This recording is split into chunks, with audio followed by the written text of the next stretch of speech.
దేవుడు అంటే తెలుసు, అంటే నామకార్థ క్రైస్తవుల్లాగా ఒక్కసారి కూడా సంఘానికి వెళ్ళలేదు, ఒక్కసారి కూడా బైబిల్ చదవలేదు. ఇంజనీరింగ్ సీటు వచ్చిన తర్వాత ఇంటర్మీడియట్లో కొంచెం భక్తి పెరిగింది. అప్పుడు ఒంటరిగా ఉండడం వల్ల ప్రార్థన చేసుకునేవాడిని అప్పుడప్పుడు. అంటే your parents are Christians are? Father mother both are believers. Okay. My grandmother was a believer. మా అమ్మమ్మ గారు దేవుడిని తెలుసుకున్నారు. ఓకే.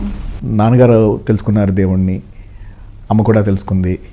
తెలుసు కదా క్రైస్తవులు అంటే క్రిస్మస్, కొత్త బట్టలు, cake and new year celebrations.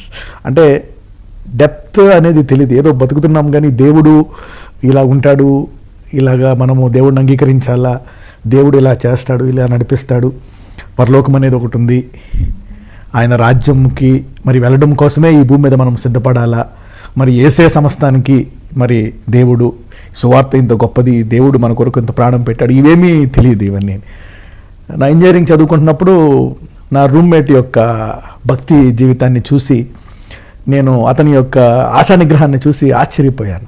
అప్పుడు అడిగాను అనమాట, నీకింత మరి భక్తి ఎలా వస్తుంది, ఈ ఆశా నిగ్రహం ఎలా వస్తుంది, ఇంత డిసిప్లిన్గా ఎలా ఉండగలుగుతున్నావంటే అతడు బైబిల్ ఈజ్ మై సీక్రెట్ అన్నాడు అనమాట.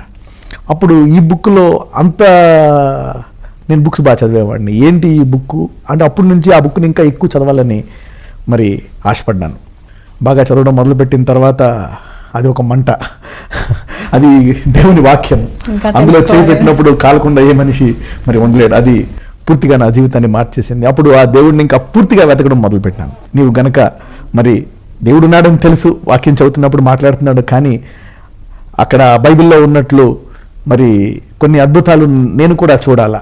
మరి అనేక మంది దైవజనులు చెప్తూ ఉంటారు, దేవుడు నాతో మాట్లాడాడు, దేవుడు అలా చెప్పాడు అనుకునేవాడిని. ఎలా మాట్లాడతాడు దేవుడు, ఎలాగొక వ్యక్తితో ఎలా మాట్లాడతాడు, అసలు దేవుడు ఎలాగుంటాడు, ఇవన్నీ డౌట్స్ ఉంటే ఒక్కసారైనా మరి నువ్వు గనక నాతో మాట్లాడి నన్ను దర్శిస్తే నేను నీ సేవ చేస్తాను అని నేను ప్రార్థించేవాడిని. ఒక్కసారైనా నువ్వు మాట్లాడి ఎలా ఉంటుంది అంటే, బైబిల్ చదువుతున్నాము, క్రైస్తవులుగా ఉన్నాము, మరి విశ్వాసంతో నడుస్తున్నాము, కానీ అందరు దైవజనులు సాక్ష్యాలు విని నాకు ఒక ఆశ పుట్టింది.